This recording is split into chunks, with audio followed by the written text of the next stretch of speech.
Welcome back, Ball Killers. This is another one of our triple header of new releases that we have right now. So, as always, I'm your host, Michael Roach, and with me we have the real Bottle Killer, ladies and gentlemen. How the hell are you?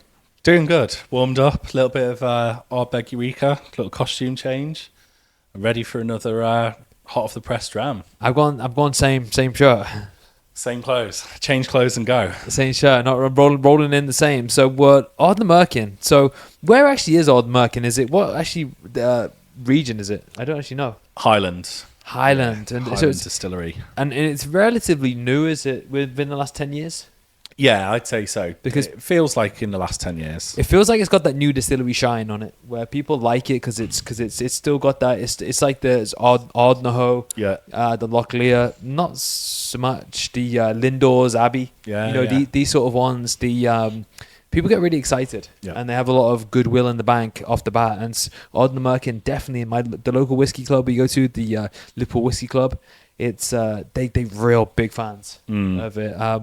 So everywhere. I was looking forward to when I saw that you bought this one. I was excited to try it myself because there's been a lot of talk on that whiskey club about it. They're very excited. What about yourself? What's your you're a big Ardnamurchan fan, aren't you? I've seen you passed me quite a few bottles. Yeah. I've got a few. So Ardnamurchan was spun up from a very well-renowned independent bottler, Adelphi, and then they sort of spun up the distillery. Okay. Yeah. Adelphi bottles, That makes sense. again, they'll typically sell out as soon as they come in stock. Very a little bit popular, like yeah. Dornoch Distillery.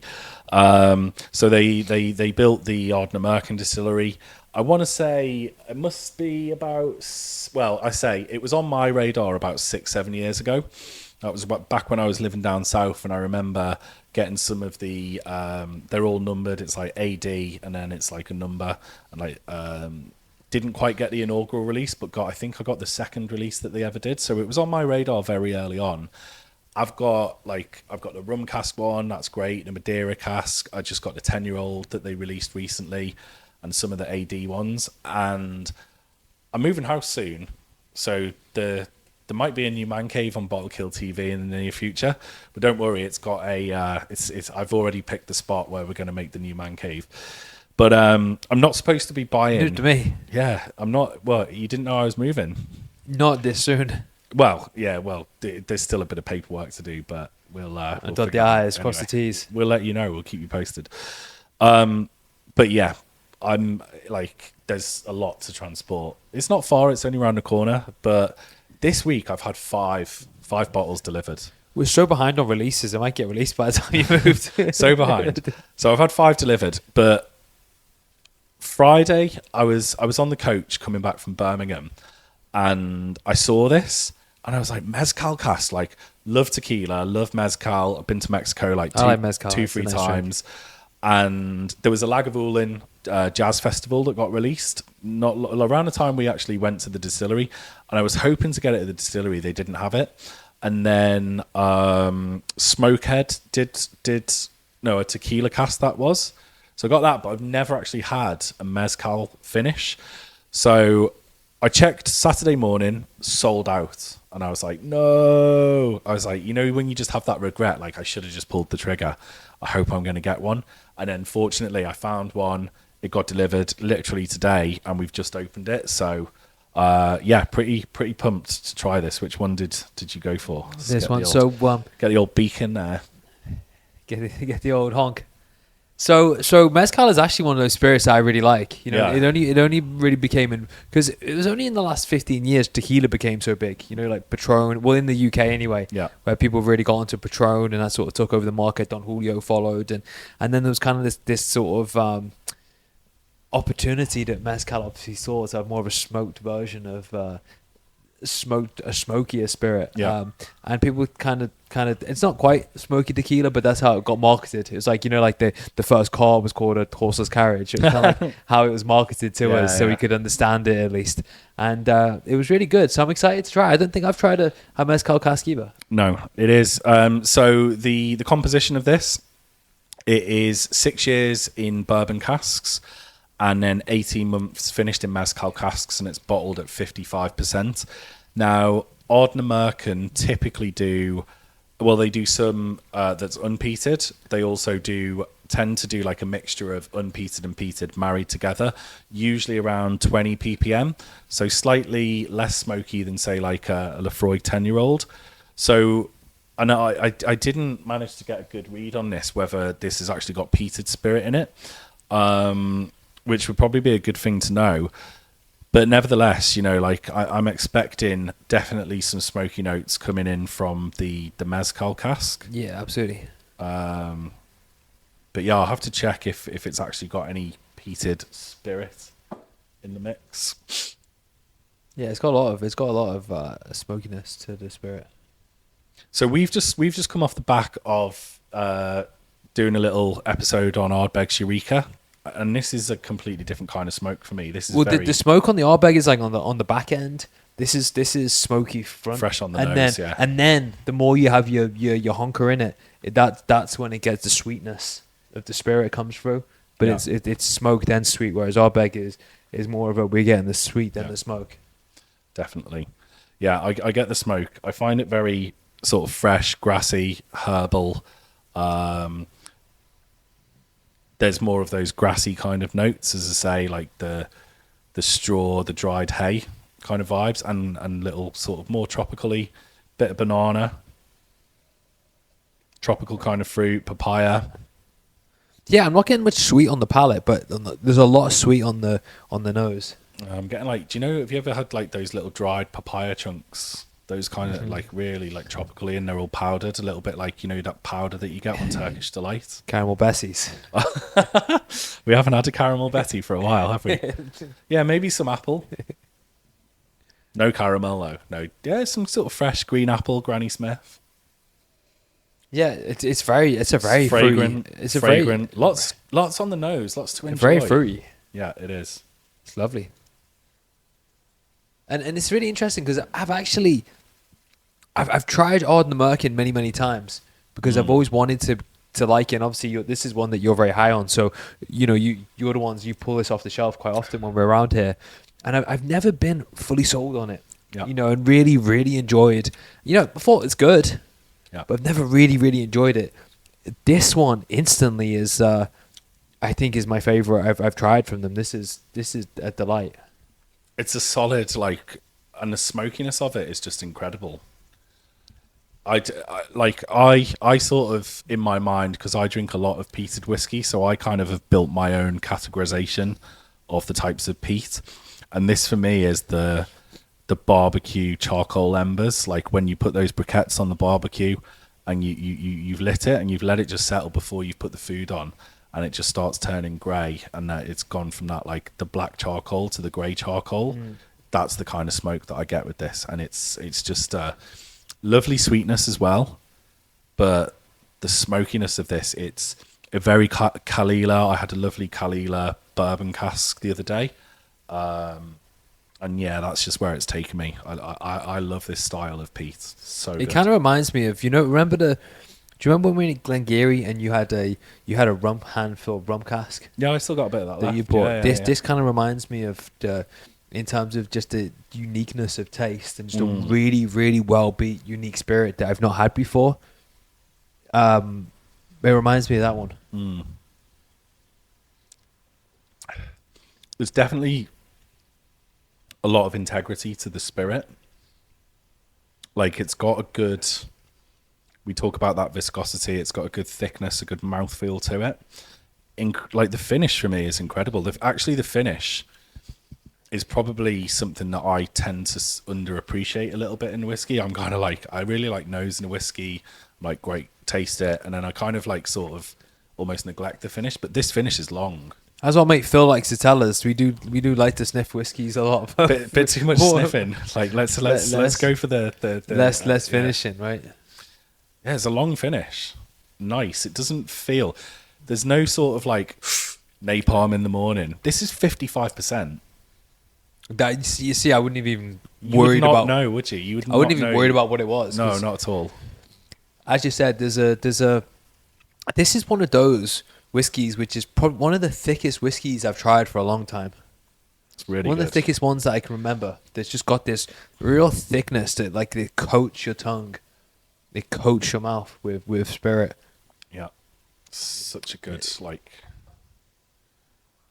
yeah. And whilst it's got a lot of flavors, I feel like I'm appreciating the spirit as much as I am, the peat and the flavors and the cask. Like, it's difficult to communicate just how well put together the actual, well built. Yeah, the foundations of this whiskey feel like when you taste it. It's like if this was like a bodybuilder. Do you know what I mean? It's like on stage you see a bodybuilder and it's that well built. You can see that's like that body is like it's well built, and this is what the spirit is. It's like it's got that thickness. It's really really well put together. It's no accident. No. There's been love, there's been work put into that to make this a beast. Worth the hype, definitely. I mean, absolute buy. And that's one thing that I used to always say, which was, those ones where it makes you run your tongue on the top of your mouth. I can't remember doing that for a long time drinking whiskey, and I can feel myself doing it now. Yeah. Yeah, it's I don't really have there's not a bad word that I could say about this. I'm really enjoying it. Well, maybe we keep the review short and sweet then, but it's I think when it's that clear, it's a buy. Should we head to the 2-minute review? Oh, actually, first, just is it a buy? And how much was this? 70. 70. Okay, so we're doing this. Yeah. And how much was the Glen Scotia we're going to review next? I think it was 64. Okay, so we've got a 70, a 70, and a 64. Well, so we've 72. I want to say 70, 64, but so they're pretty much the same purchase, aren't they? And they're in the same bracket, yeah. So that's an amazing purchase. So if you're in the market where you're buying a £70 whiskey, man, just go get that one. That is special. That is really special. But that's the thing. Like, I feel by the time this is released, you're not even going to be able to get hold of this. Well, how did you get it? Well, there's 4,968 bottles, I think, or maybe 4,668. So just under 5,000 bottles. It was selling out quickly, as I say. It had sold out on the Whiskey Exchange. It came out on Friday. It had sold out by Saturday, and I was just expecting to be able to wake up and order a bottle. So then I had to wait. There was a few. You can still get it today, which is Wednesday. I'm pretty sure you can still get it. Mine only got delivered today. Well, we'll probably get this up on the Friday that we record this. So today is the 2nd of April, so the 4th of April we'll do this. So hopefully on the 4th of April, if people see it quickly, over the weekend, then there'll still be some available, and it's not a wasted review. But it's go grab that one. That is top drawer. Yeah, absolutely. For something that's only 7.5 years old, is that? Yeah, I guess so. So 6 years in bourbon, 18 months in. So it's not even old, but no. it's so well made. Yeah. But this is you're getting these whiskeys there now. We had it with the Ardnamurchan. It's you get these whiskeys that are so well made. The Locklear 5. Yeah. These are so well made and so young, aren't they? It's wild what people. The Mezcal Tour Turbo, 5-year-old Turbo. Incredible. Insane what people can do in that time. Yeah. They really know what they're doing now, and they can play along with lots of things, can't they? Like the fermentation, the casks, Which just shows you, if you want to make a great whiskey, people know how to do it. People know. There's no excuse not to make a great whiskey now if you really care.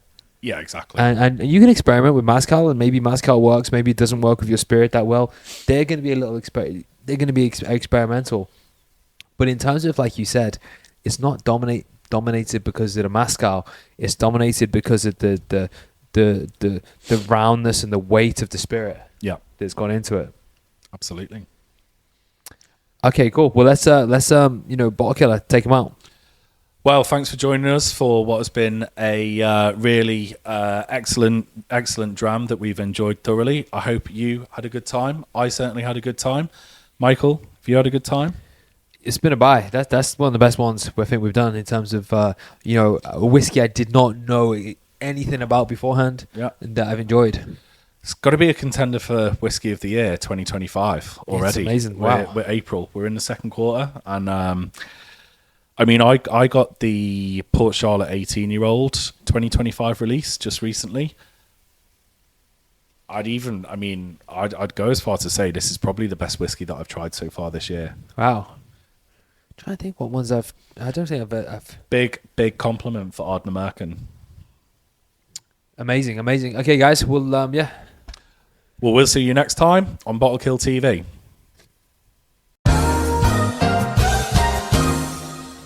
So, like we always do on Bottle Kill TV, we've got a very brief 2-minute review of the Ardnamurchan Mezcal Cask finish released in 2025, bottled at 55%. Michael, why don't you tell us what you think of this whiskey? I loved it. I absolutely loved it. So, Ardnamurchan, as I said on the main episode, I don't have a great history with. I don't know the whiskies inside out, maybe like other people do. So this was a bit of a surprise. I did have an inclination the Mezcal was going to work on my palate because I like Mezcal, but it went beyond expectation. Not just on a tasty, smoky Mezcal level, but also just on a well-built integrity level. That's one of the finest well-built whiskeys I've had for a long time. I'm blown away by it. I think it's wonderful. Yeah, absolutely. So Ardnamurchan have built up, well-deserved critical acclaim for what they're doing, and their spirit is excellent, and this is no exception. Typically, they tend to, do some mixes between peated and unpeated married together. This actually, interestingly, is made exclusively from peated spirit and finished in those lovely smoky mezcal casks. And what that brings out is like loads of character from the spirit, but it's got some tropical fruit notes. So you'll get like bananas, papayas on the nose, incredibly fresh. So think herbal, think,